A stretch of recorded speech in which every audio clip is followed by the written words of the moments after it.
Hi, thanks for coming. Glad to be here. I guess to do a quick introduction about who we are as people and in the band. I'm a producer, composer, artist. Started off in bands and songwriting, and then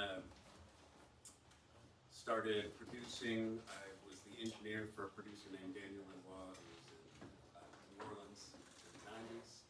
And we did a lot of big records there. And then after New Orleans, I came out here, went freelance, founded my own studio in Silver Lake, where I've been ever since. Still doing it there. Produced hundreds of bands and individual artists, all kinds of people from rock, country, pop. I'm not genre specific. I have my own inclinations when I make my own music, but I work on all kinds of stuff. Grammy-nominated twice. What else is in there? There. Okay, Josh. Thanks, Ethan. I'm Josh Charles, and I am pianist, singer, songwriter, composer, producer. My background is I was a concert trained pianist. I got really hooked into New Orleans and jazz when I was a kid. And then I was very lucky that my stars crossed and I was mentored by Dr. John, if you guys know who that was. And played with a lot of New Orleans groups, Meters, Neville Brothers. Spent most of my time in New York, went into indie rock bands, major labels, hell, back and forth of being signed, drop, never making records.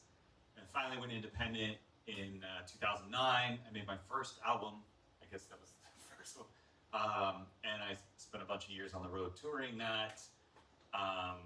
Interestingly enough, how ASHRR came about was that our singer, who's not here tonight, he is pretty much a famous big band singer, like Sinatra, whatnot, crooner. And he and I had crossed paths in Nashville, where I had moved after leaving New York. We'd written a bunch of songs together in the big band form, like kind of like new standards. And we came out to LA and we made a bunch of huge big band albums at like Capitol and East West over here and The Village. And we did not know Ethan, but after we made about 3 or 4 of those, we said, this is crazy, let's maybe tone it down a little bit. And so we decided to make a record that was sort of like feature his voice, just this smoky, croony voice. You've heard our music. And we did like 80 songs reimagined, sort of like Radiohead. And after that, we needed to start writing originals, and a friend of mine introduced me to Ethan to record at his studio. We all got together to do some quick recording, and we ended up saying, hey, we should write some music together sometime because we bonded quickly. And what happened was a few months later, we started writing. And our first album came out in 2019. It was called Oscillator. We basically spent, the next few years working as hard as we could, playing around LA, getting known as much as possible. And then COVID hit, and Ethan and I were separated, and Steven lives in Palm Springs. We were all separated. So through this pandemic, we were starting off making some pretty heavy, dark music. And then somehow this craving for connection and joy and wanting to get people to move and be around each other again started to come when there was starting to be like hope again. And we wanted to make people dance. So this album, Sunshine Low, that we're out here promoting, was a culmination of about 2 years of very hard work that went through different forms. And what we're going to do tonight is play you a couple songs from the record, talk about how we made them, some demos of them, some sounds, and then we're here to answer any questions for you as well. We also created a hybrid DJ version of our band called ASHRR Soundsystem, and we put out a bunch of songs from that already, and we're going to break down one of those and show you how we do that as well. So I would add, we got signed to 2020 Vision record label, British label that loved our stuff. They love us as the band that we are. They'd also worked with another couple of bands, Crazy P. We got introduced to them by Annie, who was Krungbin's manager. And we're a band, but we have electronic side, and sometimes we have a real electronic side. But this label is centered primarily in the electronic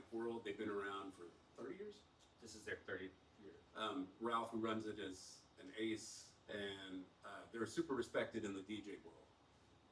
And so his plan as he was walking out the record was, we'll release the album at X, but all the year leading up to it, we're going to release a single. The single will come out on vinyl, and on the vinyl there will be a name DJ remixer who remixes it. Then we, as our sound system version, he was encouraging us all along to become that also.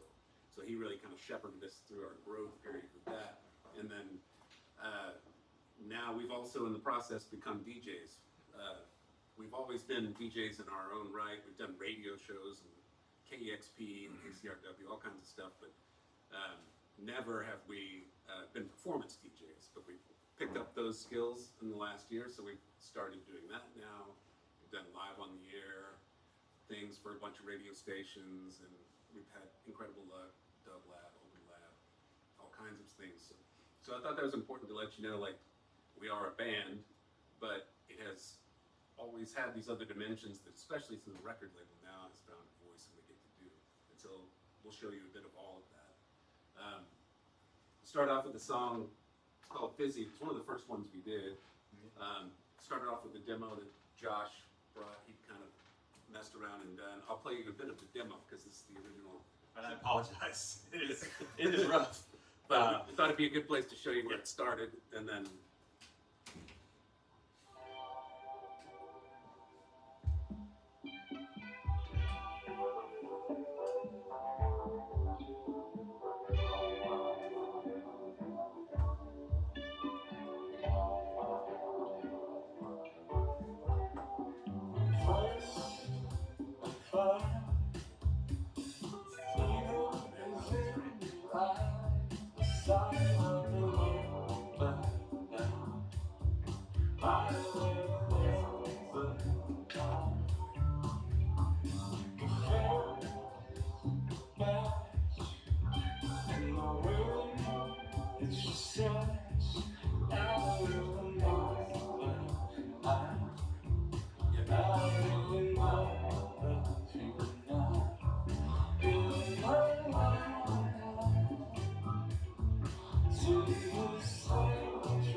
Tell you a few things about our weird-ass band. We all three have career stories in music, each of them very different. And what was really intriguing, I think, to all of us is unlike, because I've been in other bands. I played in a band called Graham Rabbit that was a spaghetti western electronic band. We played Coachella.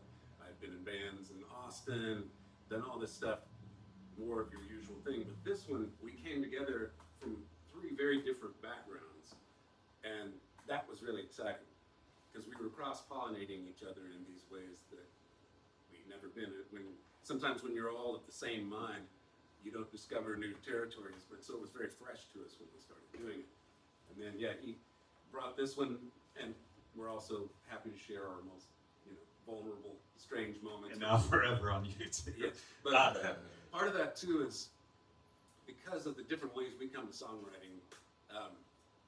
You'll find that in a lot of what we do, there's programming and there's electronic stuff, but we don't necessarily start with some produced beat. We always start almost with something very raw and organic. There's usually a bass in there, or playing, or some terrible thing on a cell phone, and then we often start from a place like that as opposed to a pre-made or already produced sounding platform, and then we go there. Everybody does it different. I work with all kinds of artists. Some people come in with something that sounds like, well, this sounds like a record almost, but that's the way we do it. So that's part of why we're showing you where this one came from. This ended up being the first single, but Yes. that took a journey to get there. And I'll also say, like, when I make demos for ASHRR, it's definitely different than if I was doing it for someone else, because I know that the second I go in the studio with Ethan, we're going to take apart everything and start over And so I basically just try to get the initial idea out. And again, that was during this record, and I knew like this song was gonna be interesting to bring in, but I just had a feeling about it, and I was like, I think we can do something with this. We're gonna show you. Actually, I should show. Yeah. I'm gonna show the chords first. Well, yeah, we can play some. I can see. I'm gonna show you because this has some weird changes, and also I think one of the things that makes it really interesting is that I took the most. Oh, I can't swear. I took a Rhodes. That was a joke. That was a Oh, joke. okay. All right. If you heard my recordings, that make Okay. All right, good. So I took a Rhodes like Mark 1 piano, and I threw it through one of my favorite plugins, which is called New York Warble, and then I threw it through like a baby VHS, and then I just tried to mess it up as much as possible. So when you play the chord, it sounds like this. It's very lo-fi and whatnot, but it had the sound of it. And the demo was called Fizzy, and we never changed the title. But I'm going to just show you a couple of the chords because it is not really traditional of any sort. So you've got this, I guess you would say, intro, which goes like.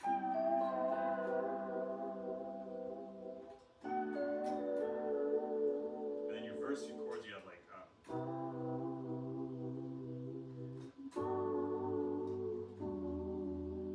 So it's got this very unique thing. Then we go into the pre-chorus, we call it, yeah. It's almost nauseating kind of sound, right? Like it's like. So we had these chords and the general idea of this, and I remember when I was playing it for Ethan, it was like, okay, it's soft. We don't want it to be soft. We definitely got to give it an edge. So now we're going to play you the actual song, thankfully, and then we'll break it down for you.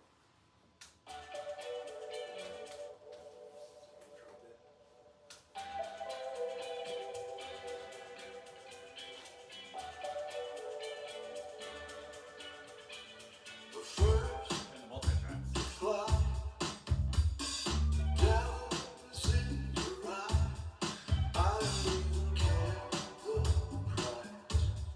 Moving to the purple.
been in bands and had our own careers for a long time. So part of what really gets us excited is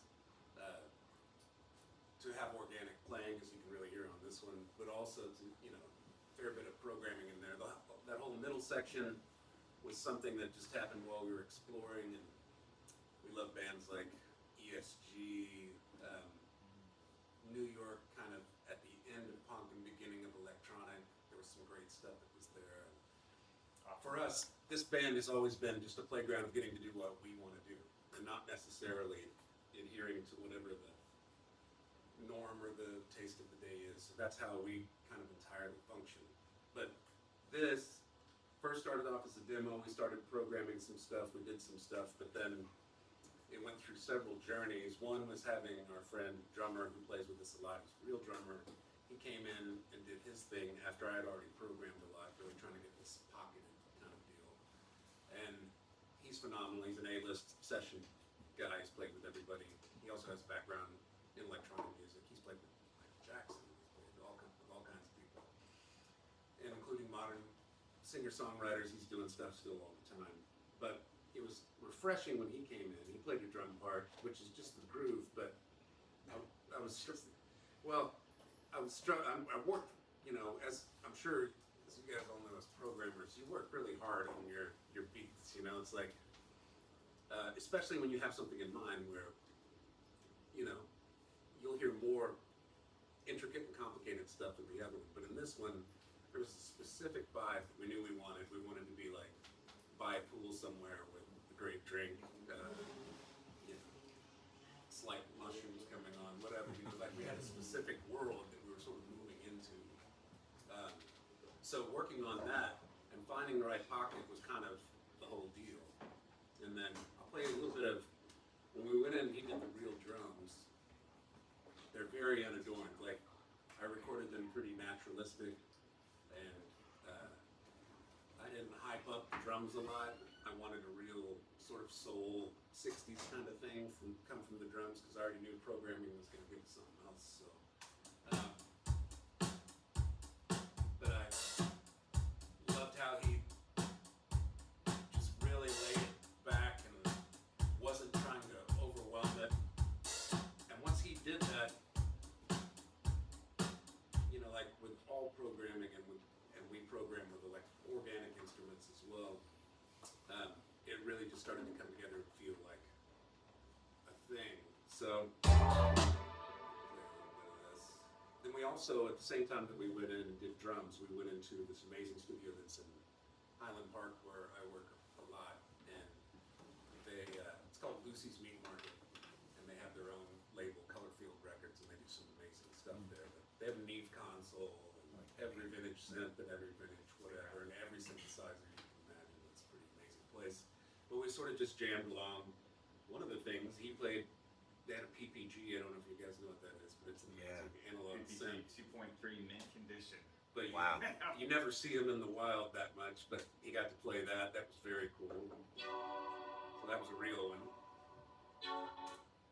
But we just decided we would jam along while he was jamming. So the initial programming, I'll play a little bit of that. What's this stuff? A lot of tracks. I'm not going to do it all. But we had a CR78. That was the death ring. I just elaborated what we got in there. And I love electronic music, but I get a little bored with just 4 on the floor. So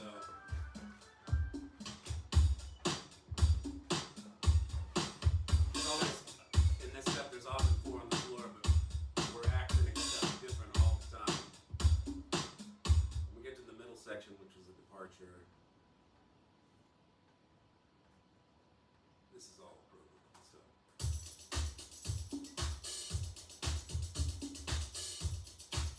I'll say too, you can see that this is on Pro Tools. My main thing is Pro Tools because that's what I learned, but I use Ableton and Logic.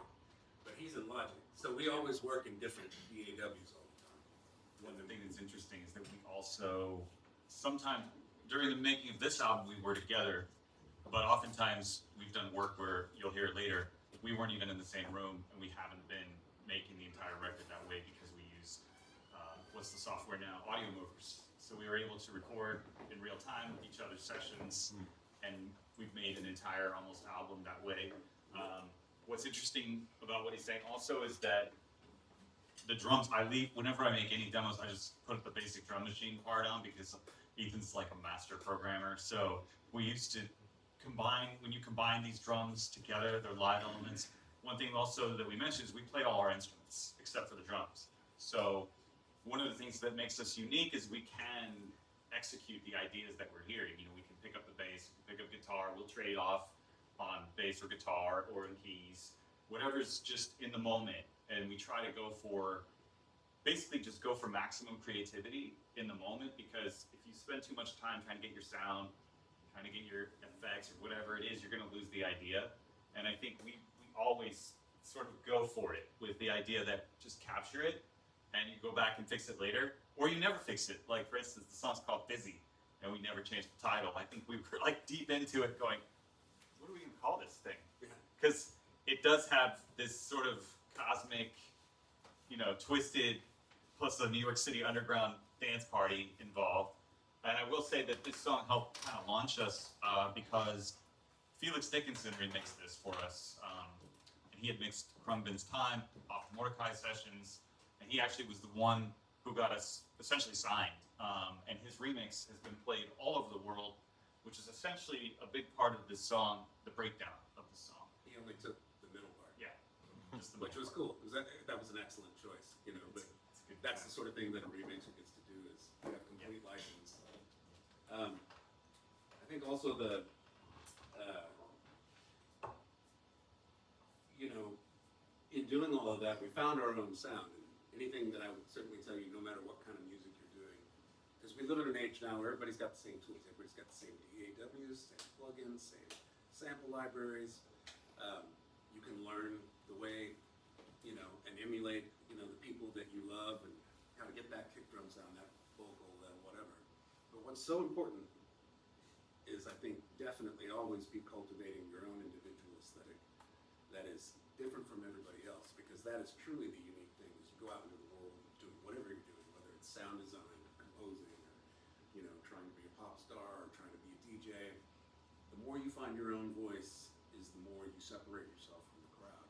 So whatever way that is, always cultivate your own way of doing things. And you don't have, once you learn the ways that everybody does it, that doesn't mean you have to. Use those to find your own voice and always keep furthering that, because that all the people that we love and all the records that we buy and the songs that we pay attention to are people who make that choice, and not just to be like everybody else. So it's a very important thing, I would say, out of any of this is our thing that we found and the way that we chose to go about it. And then this song, you know, like I say, we did this just to please ourselves. We weren't ambitious with this at all. I'm ambitious in a lot of other realms of my life, but this was just for us. And then it ended up being the thing that was the most played single, you know, that we've done. We had some other great luck and opportunities that came that I would have never imagined, but only because we were following what we wanted to do. Yeah, I think that's also one of the things that also makes what we do, and I don't know if you can do some of the vocals. So our blend of vocals with Steven, our singer, who has this dark, kind of croony, raspy voice. I have that kind of high pop voice. Ethan's got this low thing. When we mix our vocals together, plus our knowledge of harmony and theory, we kind of just throw it out the window and just be like, what sounds good? And we start making these vocal sounds. He and I, when we write the demos, we're writing the songs, record the vocals, and then when the song is sort of ready, we'll bring in our singer and we'll sit down and we'll write the lyrics together and record the song. But it'd be cool to hear, I think, some of the vocals, because people say, well, how do you sound that way? And this is Steven. That's one thing, since he's got this low baritone voice, kind of David Bowie-esque. I don't know if you guys have found this, but the lower the voice, which is cool, I like low voices, not everybody has to sing high. The more you cut the low end out of it, the lower it sounds. It's a strange thing, but the more you high pass something, you can hear more of the low end texture. First catch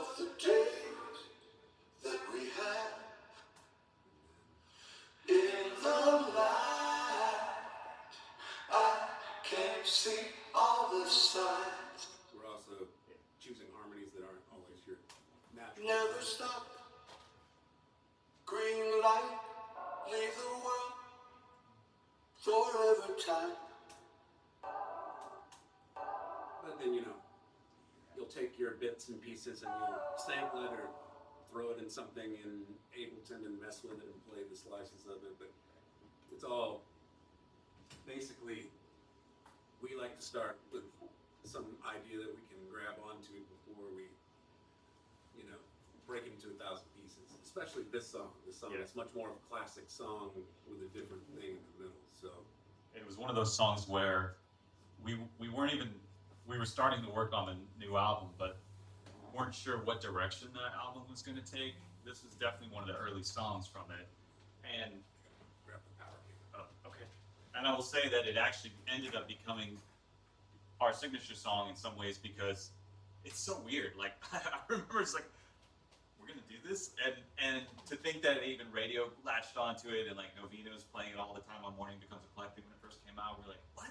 This song is so weird. So we even know that it's like we made something for the sake of making art without giving a shit what anybody thinks. We just knew that if we made it ourselves and we liked it, then we were happy. Because even when we signed to our label, we had already made this album, so we basically just gave them the record. It's like, you have no creative control over us, right? We decide how we're going to make our music. If you have suggestions, we'll listen, but essentially, it's not like my early days when I first got signed and they tell you exactly what you have to do and what, you know, hey, I love that song, can you give me another one like that Thursday session? Like, homogeneity, and it's just the lowest common denominator. And I think one of the things that I love about our band is that even if it's not everybody's taste, we know it's our taste, and that makes us happy. So that is, luckily, people seem to be enjoying it, and we're thankful for that, but we definitely just made this music for our sake. So we realize that nobody's gonna sound like us, probably intentionally. And so, but that makes us happy. So Yeah. I will say that about this song.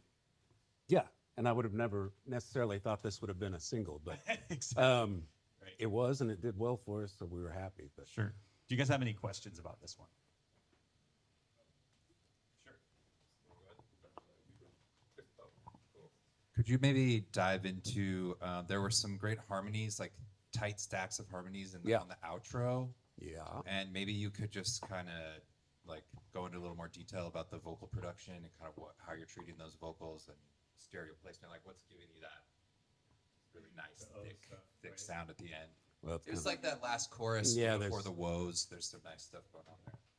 yeah. Let's see. Well, I'll play them all.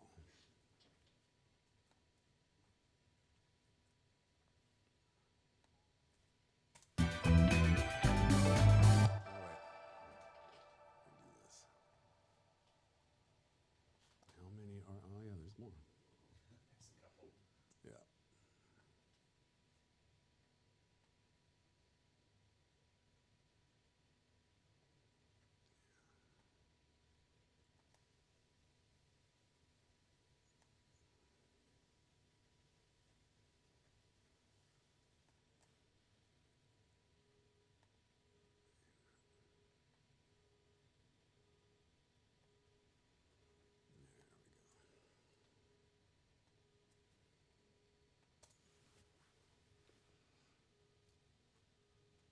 So all of them together starts with the O chant.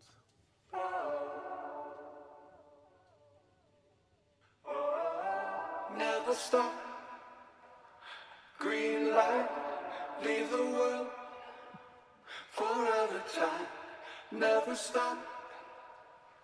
Green light, leave the world forever time. Never stop. Green light, leave the world forever time. Never stop. Green light, leave the world forever time.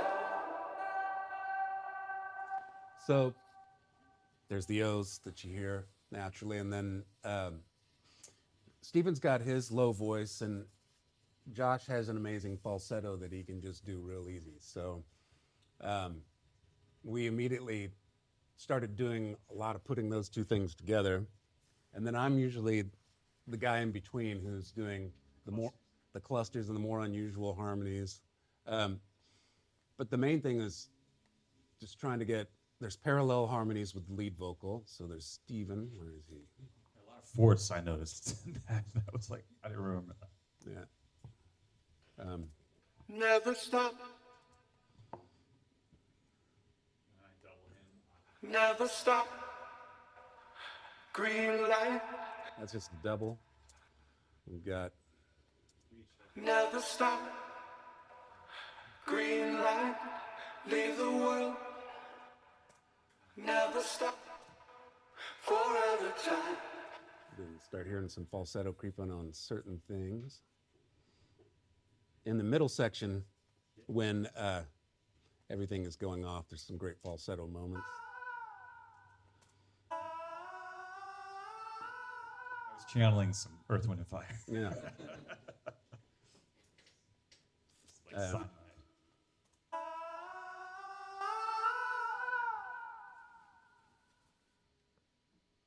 But almost always, we choose to put our voices together, you know, as opposed to, we'll do a vocal stack, but it's usually not just one of us. It'll be a combination of all of us because we like those sounds. And I'm real meticulous with vocals. I'll get in there and do it. But as you can tell, I also don't like to clean them up too much. I like hearing headphone bleed and breaths and stuff like that. It gets a little antiseptic for me when you completely, I mean, there's the right kind of music, there's a time and a place, but always when we're doing them, in fact, we're writing a new record now. We went out to the desert in Joshua Tree. We went with the drummer I was telling you about, and we started entirely with nothing, blank page, and we, You on a Prophet and Rhodes. I would play bass or guitar, and then we would just quickly come up with stuff and forcing ourselves to quickly stack harmonies and do that in that way. Mainly to get ourselves out of the entirely electronic, let's write on the computer first way, because I do that every day of my life and I love it, but it's good to shake things up. And then even each song is done differently, you'll hear. But in this one, when we did the vocals and the harmonies, we have our principal melody that Stephen and we shape, and then we quickly, we're very rapid fire with harmonies and all the different ideas, and usually the best stuff is what we first come up with. I feel like in the first 15 minutes of just Yeah. jamming out vocals and thinking, oh, this may not work, let's try it. I don't think I have the other sessions, but there's other stuff, plenty of other stuff that we tried. But this is what stuck to the wall. But to answer your question, yeah, we harmonize. We figured out that that was kind of part of the thing that identifies us as us, is it's Stephen's voice, and then the way he uses it, and then how we augment and kind of stack that is key to our deal. And again, we live in a time where there's not a lot of, you know, low male vocals aren't maybe the taste of the day for the most part. There's a lot of falsetto, and we've got some of that in there, but we really like that blend and emotionally where it takes you. So everything is driven by emotion for us. We're trying to create a mood and a specific thing. There are some things on the record that'll wow you with their production, but it's more about what is the, if it doesn't make you feel something first with us, then it's kind of not worth much. So Yeah. that's how we write. Hopefully that answers your question. Yeah, that's great. Okay. Yeah, thank you guys so much for walking us through this. This is really sick. I was wondering, as a band, you know, after the point of jamming and kind of sketching out ideas, how do you bring together all the different perspectives when it comes to kind of directing out the song? Because this song has a really clear sense of direction throughout the whole thing. And even like in the middle section with the almost like subby 808 going with the bass, like how did those decisions kind of come together with three people at the helm rather than just one? Well, it's just the two of us that make the music and play the instruments. And what I will say is that, so we've been in music for a really long time, even though we look really young. I will say that, you know, the experience of working with people, each one of us can kind of make, obviously we could do our own stuff alone. When you find people to collaborate with and you have that like magic moment or whatever it is, and you know in writing sessions, and you know it if you're working with someone, I cannot encourage you enough to just to pursue that as far as you can, because look, if you're by yourself, sometimes you can create something great and it's cool. But if you're with someone else and you guys have somehow you have the right chemistry and the right bond and the right respect for each other's ideas, then really magic can happen. And I will say in my life, I've been very fortunate, as so is Ethan, to work with some incredible writers and artists. But I look forward every day when I get to go to the studio and bring an idea or not have an idea, just show up at Ethan's house and just be like, we're gonna make music today. And I swear to God, every time we sit down and make something, something happens. And it's a rarity that happens. I lived in Nashville for a few years, and I wrote every day, 3 times a day, because you work by clockwork, songwriter, 3 in a room, and just crank out songs. And it wasn't as inspirational as being able to sit with Ethan, who we have different backgrounds, but we have a shared aesthetic in a lot of our ideas. So, and we have a lot of mutual respect for one another. Even if we don't like the idea, we'll never say, oh, that sucks. Like, we'll literally hear it out, try it out, and see if it works, and then say, it doesn't work, you know, but at least giving it that, the respect level that it deserves. It's really magical when you can find people to work with and you share that chemistry, because the aesthetic is completely unique, right? So you wouldn't necessarily stack vocals that way. You wouldn't necessarily, you know, put these instruments together like that. So I will say, at least in that respect, when we work together, it always starts with either him picking up a bass, me playing keys, me playing guitar, him playing a bass, whatever it is, it just instantly starts and it happens. And to your point too, I think experience is helpful in the art of collaboration. So like, I got a lot of friends who are actors. When you do improv, if anybody's ever done that, it's a really awkward thing to do. But basically, when you're riffing and you're doing something, you keep the ball in the air. Nobody swats it down. You don't say no. You say yes and. And so that's kind of the whole thing with collaboration that you get better at. I think I did with age and experience, because in the beginning you've got your agenda, you got your opinions. There's a lot of this. I think when you can collaborate, that's when some of the best stuff happens. I've done a lot of writing sessions too. So in the pop world and country, you know, not so much rock, which is bands. Electronic is often 1 or 2 producers. But even then, you know, I went to a songwriting retreat in Greece recently. We had people from the UK, people from Sweden. I was there, but everybody was experienced. Everybody's had some success. What's great is you get whatever combination of 3 people it is, you go in there, you got 3 hours, and that's it, and you knock it out. What's great in those scenarios, once you're past all your own bullshit, is in your time of life where you kind of just say, we're not even gonna do that. We don't even have to have a conversation. We're just gonna get right to creating. And you just do it, and you must, and you do it. And that's a really valuable thing, to not be holding on privately to your like, well, I wouldn't do that. I don't, why did they say that? I don't like that. You know, that's not what I'm doing. You absolutely let go of it. You surrender your ego in that moment. And that's when you actually find great things. So there's plenty of time for ego later. It'll happen. But It usually starts off, you start off with the ego, and then as you get older, hopefully your ego dissipates. yeah. I mean, so we're gonna go to the next song. Yeah. Yeah. And then also, I'd say one last thing about that is on this one, the middle section didn't exist, but we'd been working on the rest of it. And then we always break for lunch at 2, no matter what, because then we don't get hangry or whatever. So we went off, and we'd been struggling with something. Then we just came back in immediately. Somehow this just came out of nowhere. So breaks and the way you structure your day are good, because then it allows for just things that would not normally happen. They happen just because that break It's happened. usually right after lunch when Yeah, the that's- magic happens. Yeah. Like you'll start off at like 11, you'd be like, all right, this is cool. Let's start this idea. Oh yeah, that's, okay. Man, are you hungry? Yeah, let's go get something to eat. In a second, we come back from food. It's like, all of a sudden all the energy's back and the magic's there and it works really, really well. While we're gonna load up this next song, does anybody else have any more questions? Hey, yeah, thanks for sharing about that. I was curious in terms of like workload and the two of you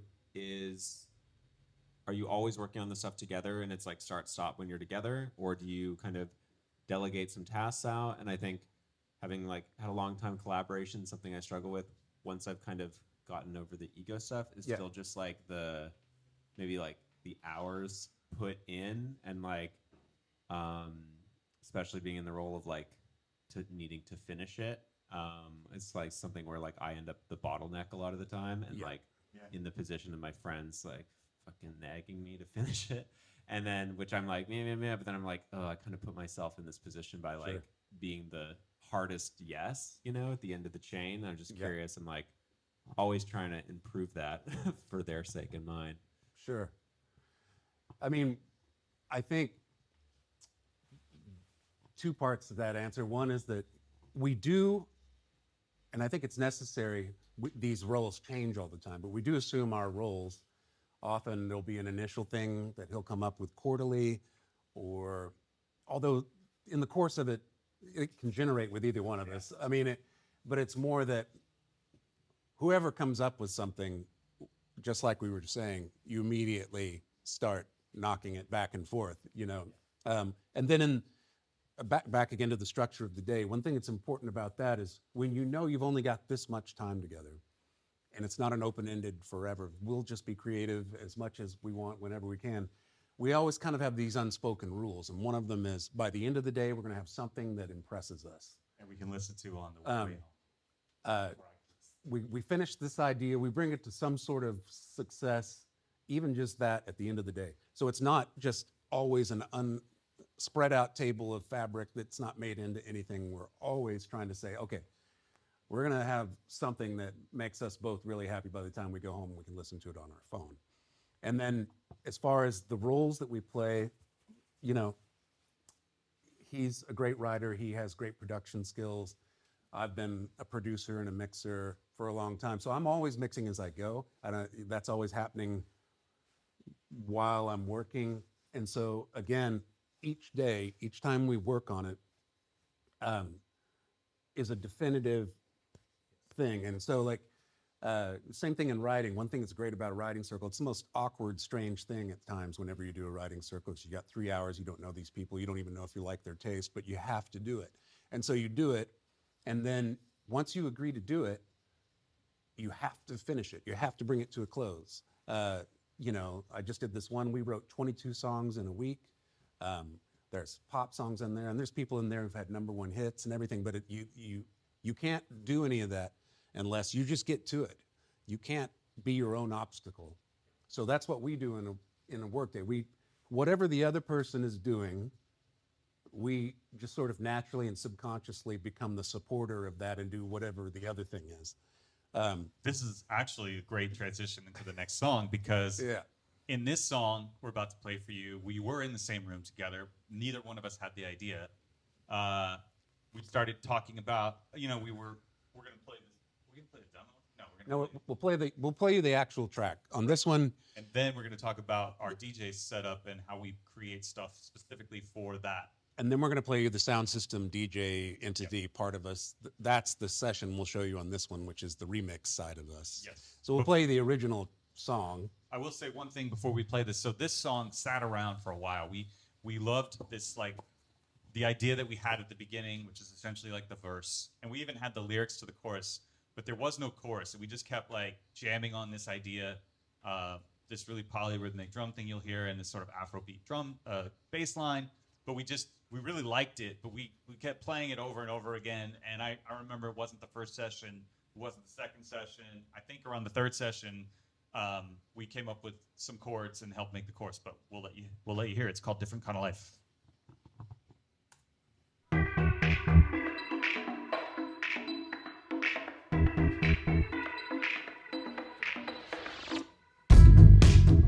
When you question information every single time, follow your eyes are open wide. Lies, no plan, it's a words, no stand, you know.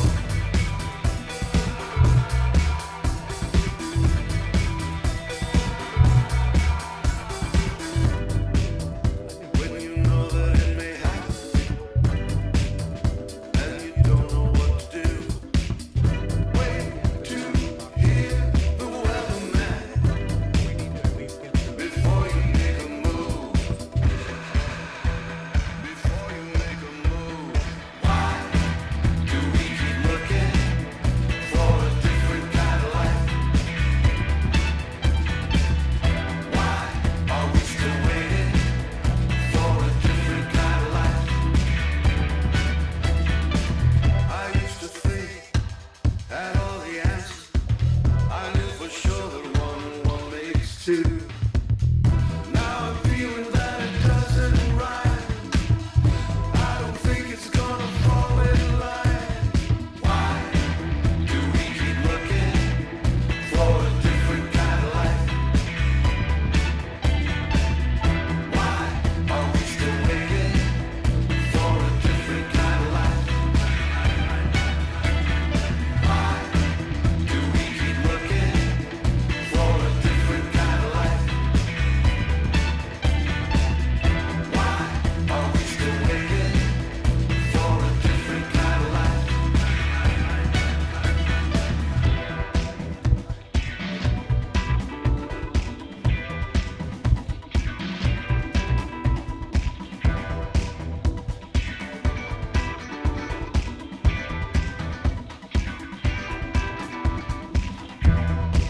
The thing you always wonder is the solution. What's in your hand? The place you always wanted to go. Is it so beautiful when you're finally standing there? The one you viewed before is not as pretty as the one now. Once you have it.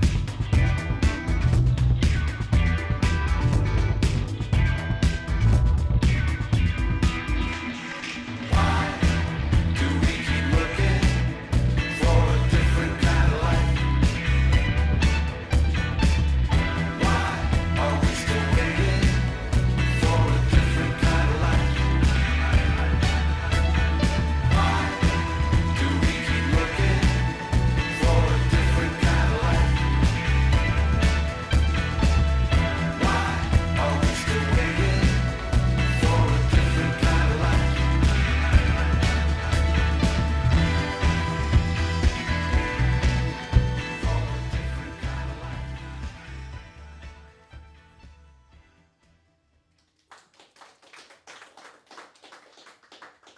Thanks. Thank you. Yes, I mean, so each one of these are singles that have been released. There have been how many? Almost like 7. Another big strategy just from a music industry and just from a great way of putting music out today is that we asked our label to waterfall everything. I'm sure you guys know what that is, but that's when you put your song out that's going to be off the album and then you repeat that song with another song the next time and the next song. They wouldn't do that. They wouldn't agree to put the same song on the next single, but they kept the same ISRC code so that we could at least release all the songs throughout the year. Our album just came out a few weeks ago, and by that time there'd been 7 songs, so we had a whole bunch of plays on Spotify because whatever. Yeah. But it was basically we asked them to do that, and they really didn't understand that strategy, basically becoming an electronic music label. But we were like, we're a band. This is how you have to do it. You've got to make sure that these things aggregate so that when your album comes out, you also get another song to put out. But yeah, this one came out early this summer. Yeah. Yeah. And then their strategy of having a name remixer worked really well, and broke us to a whole new crowd. Many different ones all over the world, like Japan and Australia, Paris, and Germany, and Ibiza. That's a big one for our label. But we learned that we were also Balearic, which was a term that we weren't really that hip to. Form of dance music that I wasn't familiar with, but evidently ruled for a while. Was born in Ibiza, and so he said, "Oh, you guys are like classic Balearic." And I was like, What is that? Post-punk edge. So yeah. Yeah. But yeah, so this is the sound system. And then Yes. this is us remixing ourselves. So when we did this, what we chose to do was sort of keep maybe a few key things, and then we just totally rebuilt it from the ground up. For the dance floor, specifically for that. Often changed the tempo, whatever. Used a lot of, might use a completely different DAW for parts of it, or different everything. So we'll play you this. This is our sound system version of ourselves. Actual track. Yeah, sorry about, I don't know what plug it. technical fuckery that is, but of course it's going to happen here. But Of course. yeah, so you can hear the things in there, as we're learning. Since DJs are doing this, they're mixing in and out. You always have your beginning area where they can mix in or out, and long stretches of stuff.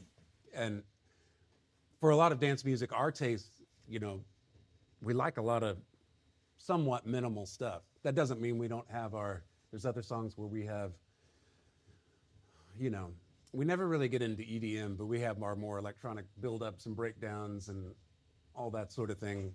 And some of them lean heavily in that direction. And some are flames. Some are house.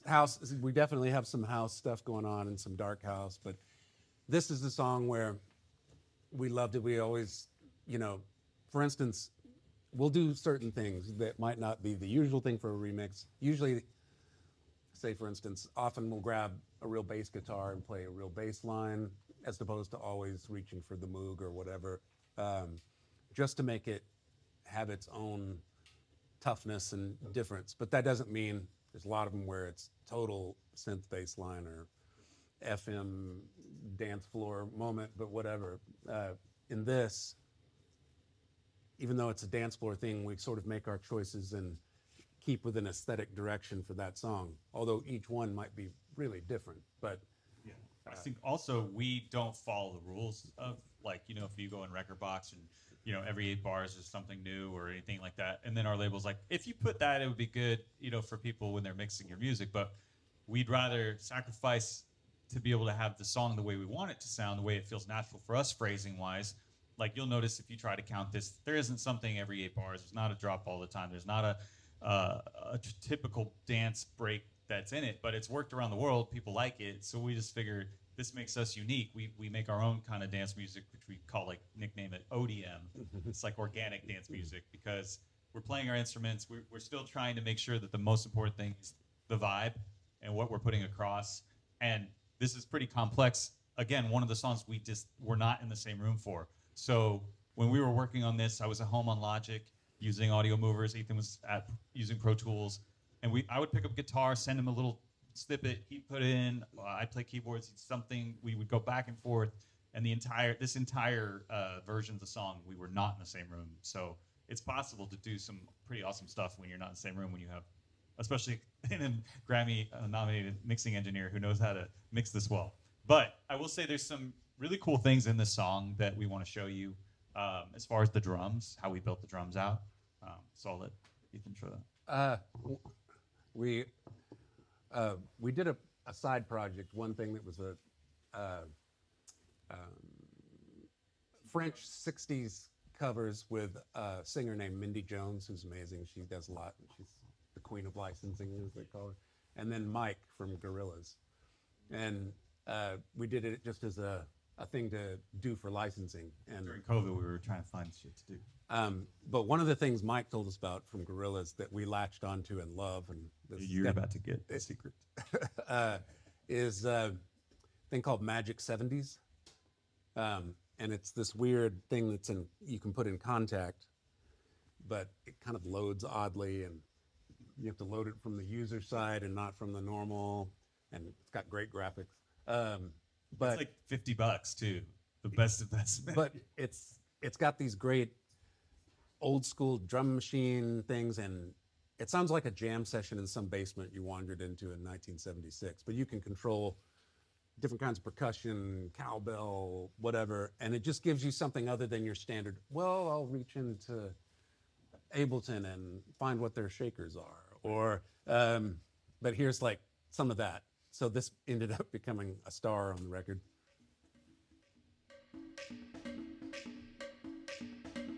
So you can. So whenever you're looking for those little moments of percussion, and so, well, maybe we don't need another hi-hat. Maybe we don't just need a conga. You reach for, and we were also making our own stuff all the time. So you're bespoke, making these little bits of stuff that do those jobs of your open hi-hat or your whatever, but maybe are not always the standard one. Or even if you do a hi-hat, we would try and find a real humanistically played one as opposed to the, well, I just drew out, you know, the 8 or 16. You know, it's like, we do that too.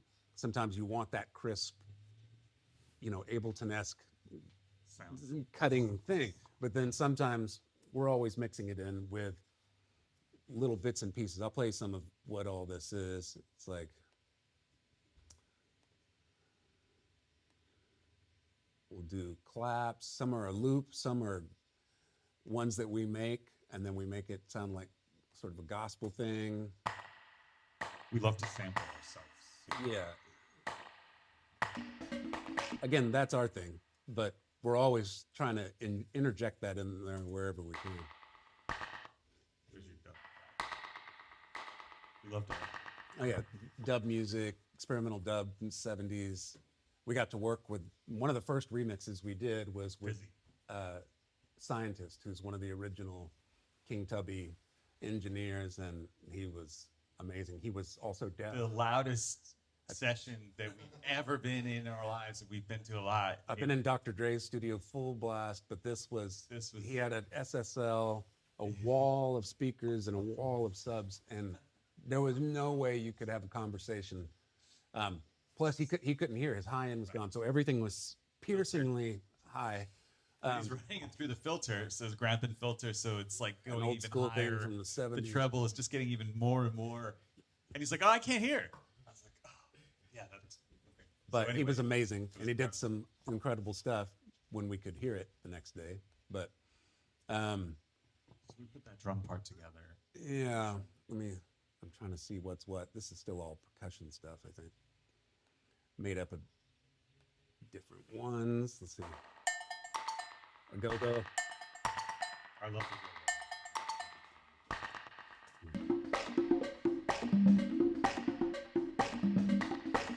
Now, that's made up of congas that were played and sampled and cut up. It's made from the Magic 70s thing.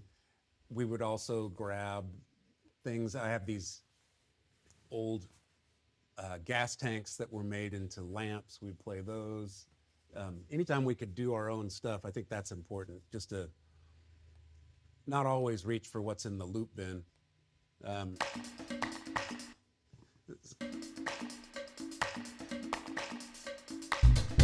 this is a good example.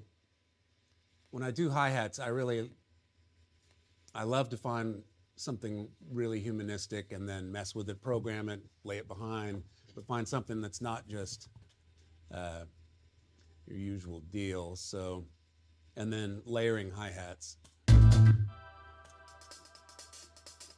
So that's got its own swing and pocket.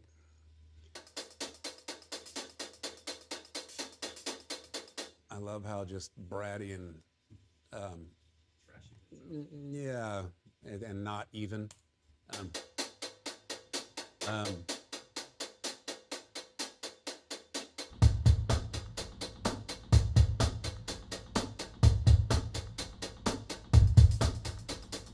There's pieces of the real drum performance in here that were put through whatever distorted thing or trashy mic. There we go. There's some classic modern Ableton kind of stuff. But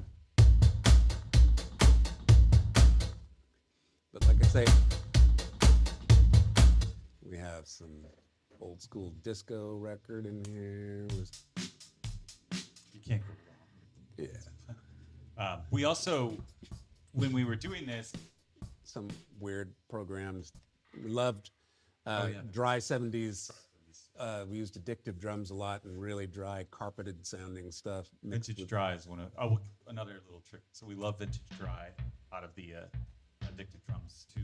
It's the best. It's the best. For Again, writing. lots of real bass. I wanna We talk pretty about that much use edge. one bass. Yeah. So there it is, but through the spring reverb. And at the end we have the Yeah.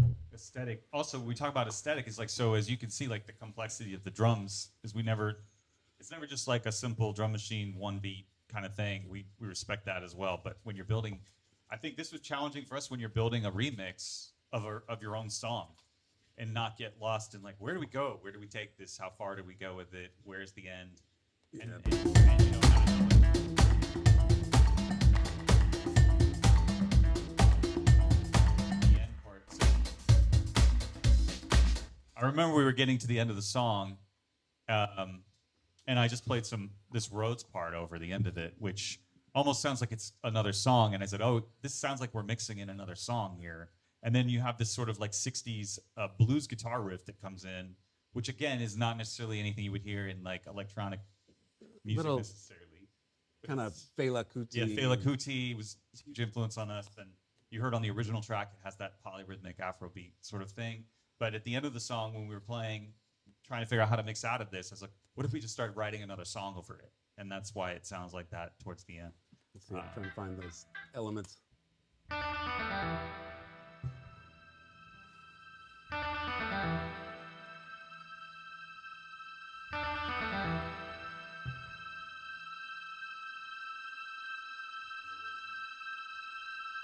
Oh, there it is.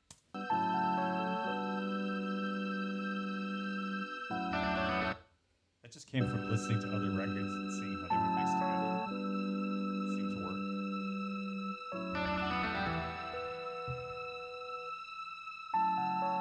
I also love in a lot of records whenever something new is introduced at the end that was never there before, and you're like, "What is this?" And then it's just there, and then the song is on. gone. Yeah. We want to also open this up to questions for you guys. So, if you have questions about the song, any other questions you have, we'll definitely take those. Could you zoom in? You played it really quick. Sounded great. Like you have that super high pass live bass, and then where's the actual sub chunky bass energy coming from underneath it? Mostly the real bass guitar. We use pretty much the same. In parts of it, there's a sub of some kind, but mostly it's the bass guitar. But it's a Mongrel 69P bass with a 72 neck, and yeah, I gotta find where this is. Let's see where they are in the section.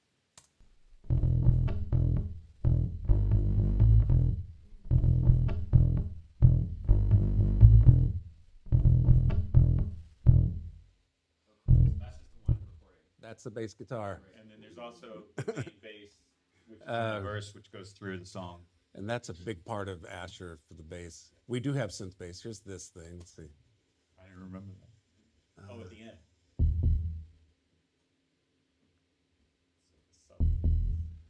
System Moog.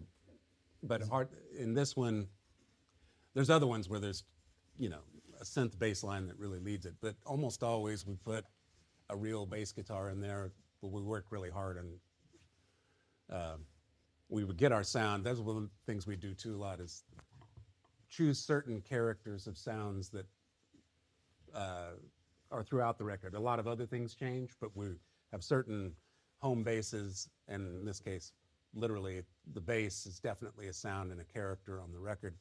Partly because, I play a lot of the bass, he plays bass, but whenever you feel a bass, you just feel the funk and dirt and aggression of it differently than if you're, because I have like a matriarch, I've got Prophet, I've got the Moog pedals, and they're all killer, and they do something unique. But that's kind of what we relegate them to, is their own unique voice whenever we use them. And there's just something different. Your attitude is a little more, for lack of a better term, rock and roll or whatever. That's something we figured out early on. It's like, oh, the role of the real bass is always in there somewhere. There are certain songs that are just totally led by electro, but Yeah, and we also always play, there's always a real guitar.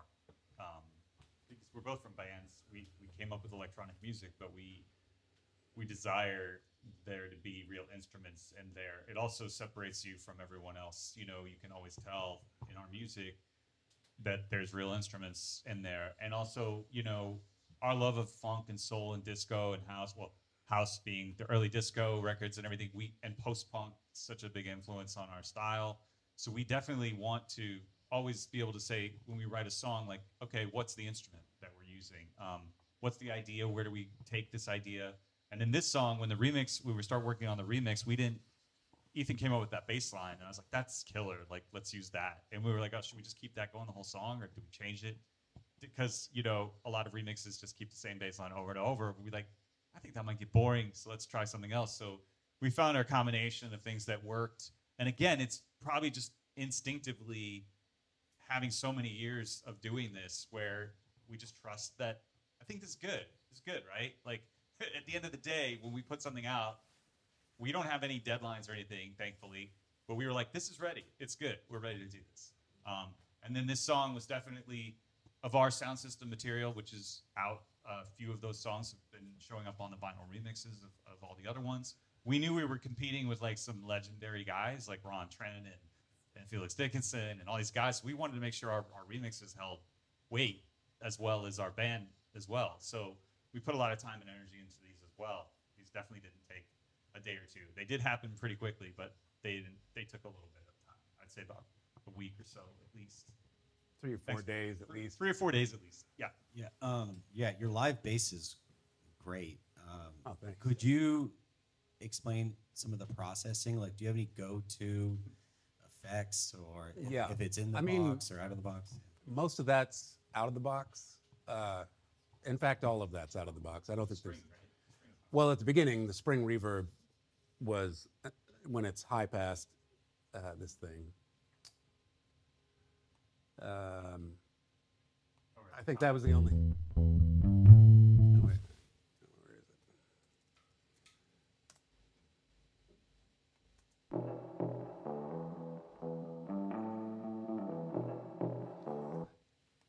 Other than that, though, pretty much, I guess it's just the way I came up. I'm pretty old school with it, but I have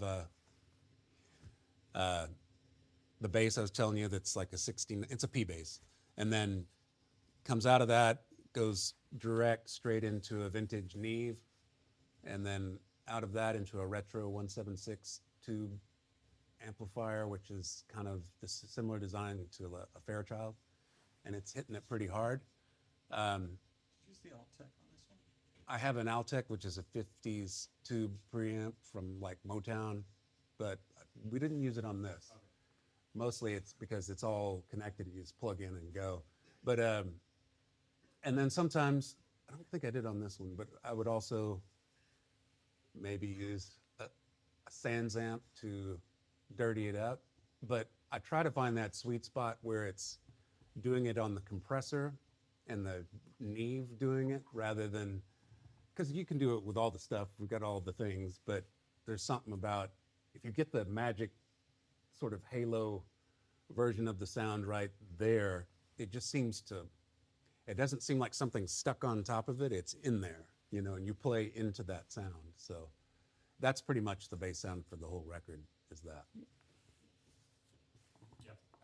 So you mentioned that the label, 2020 Vision, right, kind of encouraged you to develop the ASHRR Soundsystem division of the band. Yeah. And I'm wondering if they like gave you any guidance, or did they like show you the path, you know, like these are other artists that, you know, you want to position yourself like or whatever, and did that kind of inform your philosophy for how you go about arranging this music, or were there other things that informed how you go about building your own remix stuff? And maybe kind of Well, he gave us, I mean, he signed us. Indie dance world was gigantic like 10 years ago, right? You had LCD and MGMT and all these bands. And then he was saying the reason that he wanted to sign us was because we were songwriters in a band. So we were making this music that could work in electronic fields, but it also was still a song. And, you know, it wasn't just an idea, it was a full song with a lyric. And so for publishing and for sync and all that things, it could be very as he thought very beneficial, and was a big attachment to the record deal, by the way. But I will say that he did definitely come to us and say, just start from scratch and take the ideas and just go nuts. And so we did In our way. and then we Which- sent it to him, and he often would come back and say, that's great, consider this, because he's also a really phenomenal producer And DJ. and he understands from the DJ perspective. We were like trusting a lot more of that side of, even though we don't necessarily share exactly the same aesthetic, he's very knowledgeable, and he would give us pointers, and we would either take them or not take them. But the good part of our deal is we still have the final cut and the final say of what goes out, and we ultimately will decide how we want it to sound. But we did get some suggestions. I mean, Almost always he had something good to say. good He was very encouraging, and he's a killer DJ. You know, he's like played all the biggest stages in the world. But his aesthetic, and he also had been in the band world way back. So which did this exact same thing. So they had a band called 2020 Soundsystem, which was that hybrid version of the band. They didn't have the band part of it, but they just had that part of it.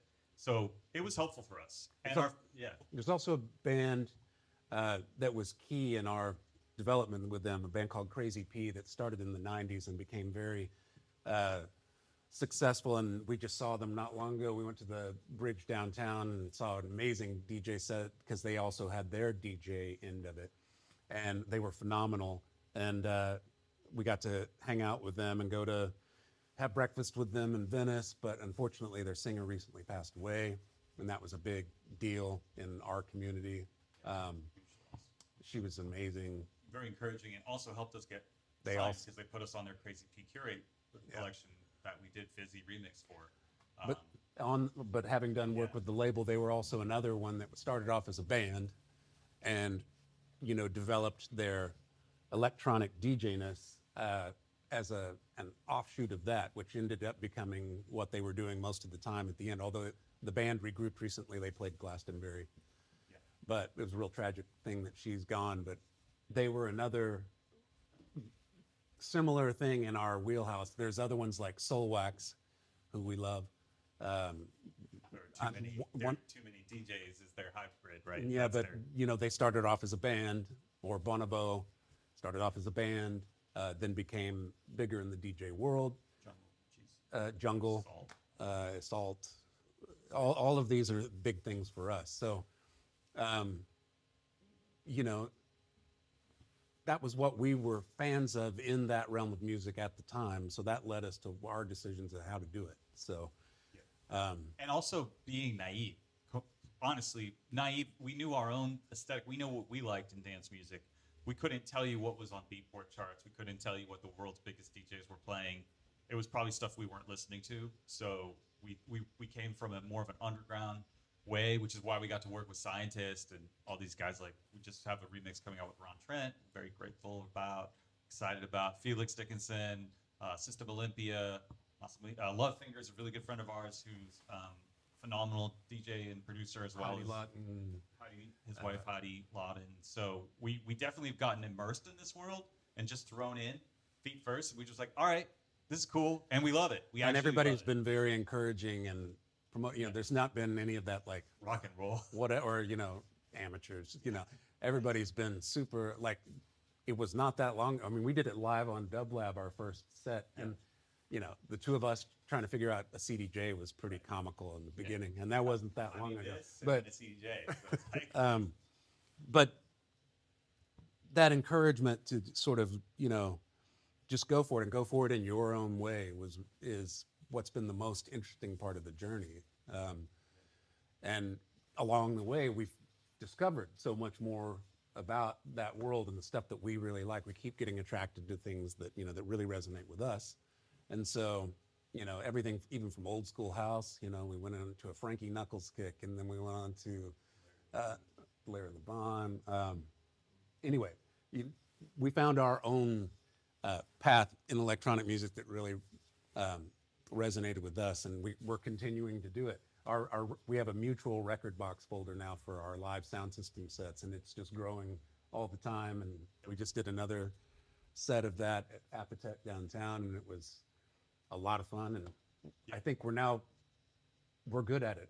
I would let us play anywhere. Yeah, we but can that was not always the case even 4 months ago, you know, so. We still are foremost, and then we have to talk a little bit about the reality. I don't. Any of you guys in a band here?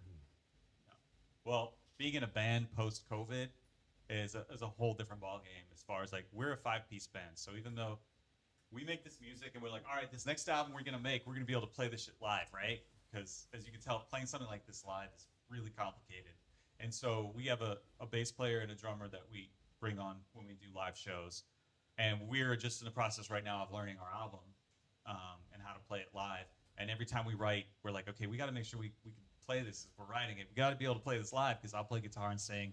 He plays guitar and sings, play keys and sing. And it's always so complicated to try and play this live and sing it and perform it. So we're also on that kick. But the reason the hybrid exists was also for, if you're being realistic, it's economic reasons, right? You got to be able to go out with a CDJ, with a stick and tour the world and be able to play those shows just as much as sitting there with a 5-piece live band, which obviously is our preference of how we are as a band first and foremost. We like both, but that, you know, there's some reality. it's a much bigger pain in the ass to do the band. Yeah. But we really appreciate just the DJ part of it too. We try to keep it all alive. Are you all primarily DJs, individual artists? Do you put out records of your own? What? Maybe just real quick, can everybody quickly tell me what you're doing? I'm in a band and I'm learning to produce. All right. Awesome. What are you up to? Okay. Sweet. I'm a horn player, multi-instrumentalist, and I also do DJ stuff. So kind of Killer. Awesome. I'm a sound healer. Oh, fantastic. Sweet. Awesome. Right on. I make music and DJ, and I just played my first ever live set. Awesome. Oh, fantastic. Cool. Congratulations. How was it? It was really fun. I took, I don't know if you guys, I'm the co-founder of Bio, but I took our class in summer that Ryan taught, the live Yeah. performance class, so it was great. So proof of concept on that class. Awesome. It was really cool. Great. And, yeah, played my first ever non-DJ music set, and it was, Awesome. Very cool. Congrats, man. awesome. Thanks. You? producer, DJ, play guitar and drums, and kind of lessons for like a year and a half. Right on. I'm a producer. Excellent. This is my second week using Ableton. I don't know what I am yet. Yeah, great. Hey, man, that's awesome. Congratulations. Yeah, congratulations. Yeah, I'm a filmmaker who is learning how to DJ. Awesome. excellent. Cool. I produce and have an artist project and DJ, and also I have played in bands since I've been 15, but not necessarily in the last couple years. Right on. Awesome. Yeah, I've also played in bands since I was like 15 and played metal, played for churches, but then primarily guitar. Awesome. I started DJing like 8 years ago and producing 4 years ago. Very Awesome. cool. Congrats, man, everybody. We have time for a couple more questions if you guys have any. Yep. I was wondering, just because like a really big part of like house music and a lot of other genres is just the mix down and like the vibe and the sound. I was wondering about your approach to summing, because even when you answer the bass question, obviously you're running through a lot of gear, and it's already has a characteristic to Yeah. itself. But is there a way that you're like summing things together? I know people that do techno run through a Mackie and really crush it. Like, I Sure. wonder if you have any approaches like that. I mean, I'm doing stuff like that. I have an old tape machine I'll run stuff through. Cassettes can be great. I don't do that to everything. I don't do it to the whole mix. I tend to mix primarily in the box. I do have a Smart C2, which is a analog SSL style compressor, but I don't always use that. I tend to put stuff. I learned old school on a console. I don't do a ton of parallel processing and extra buses. I will actually do parallel compression. I tend to do that more than put just compressors just on the individual things, though I'll do that, but I'll say with drums, I'll keep them like they are and I'll do my own stuff to whatever they're, but then I'll bring back an extra set of parallel buses that are very compressed or distorted with different things in and out of the box. But I like to keep the life still in the drums and not completely pinned there. Then I'll parallel it with just distortion, just compression, and they used to call that New York style, as opposed to LA style, where you put the compressor or the effect directly on everything. I still share a lot of buses for effects, and do some manual mixing. Like I'll work faders, do all that stuff to keep things alive rather than just automating and just, I'll do that stuff too. But in general, on the bus, I usually have a hair of a multi-band limiter first thing, just to kind of, because especially when you've got like electronic stuff in a real band, to pull things to equivalent levels, because sometimes the electronics can just overwhelm the organic or whatever. And then I'll compress it a bit and a little bit of EQ, but I try to not do that. Like my friends I've got a bunch of friends who are mixers and producers. They gave me like the God particle. So I've started putting that on. Then I was like, I don't know about this. I don't even know where I'm at. Like this, I guess it sounds good, but it doesn't sound like me at all. But it's interesting. So I don't know. I go through things, I try things out, but I usually have 3 or 4 things, and I'm pretty old school about it. I don't go nuts with a lot of stuff. I don't have like 5 things on the mix bus. But depending on the song and what it's doing, I more just try to contain it and keep it together and not transform it into something else at that point. Yeah. Anyone else? All right. Well, we would love to say thank you so much for having us today. We have some cards if you want to grab them. You can hear our music. We just put out our album Sunshine Low this last, was it a week ago? 2 weeks ago. Got the vinyl in. Yeah, got vinyl. We have Almost sold out. We're sold out in Europe, but we have some in America. But we just want to thank you guys so much for coming and Thank you. listening, and wish you all the best in yours. So please come up and talk to us. And thank you. Thanks, IO.